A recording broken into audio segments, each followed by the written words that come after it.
Hi అండి, ఎలా ఉన్నారు? బాగున్నారా? అందరికీ ముందుగా శ్రావణ శుక్రవార వరలక్ష్మి వ్రత శుభాకాంక్షలు అండి. ఈరోజు మార్నింగ్ అయితే 4కే లేచాను. ఇంట్లో కసులు కొట్టి మాప్ పెట్టి బయటకు వచ్చేసరికి అయితే 5:40 అయింది. బాల్కనీలోకి వచ్చేసరికి ఇంకా తెల్లవారుతుంది. చూడండి ఆకాశం ఎంత నీలంగా ఉందో. చీకటితోనైతే బాల్కనీలోకి అయితే రానండి. ఇంట్లో పని అంతా ముగించుకొని బయటికి అయితే వస్తాను. బయట అంతా క్లీన్ చేసిన తర్వాత ముగ్గు పెట్టి స్నానం చేసి నైవేద్యాలు అయితే తయారు చేసి పూజ అయితే ఇలా చేసుకున్నాను. నేనైతే పూజ అయితే సింపుల్గానే చేసుకుంటాను.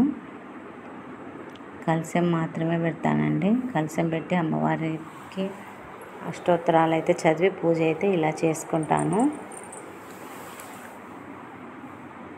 శ్రీమాత్రే నమః. అమ్మవారికి నైవేద్యంగా అయితే పచ్చిశనగలు, చిత్రాన్నం, పరమాన్నం అయితే తయారు చేశాను. అలాగే 3 రకాల పండ్లు అయితే పెట్టాను. నేనైతే పూజ అయితే ఈ విధంగా తయారు చేసుకున్నాను. మీరు ఎలా చేసుకున్నారనేది కామెంట్ అయితే పెట్టండి.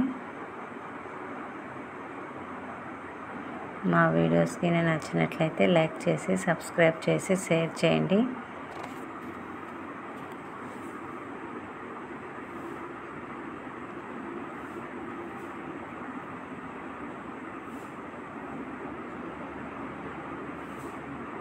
Thank you for watching. Bye bye.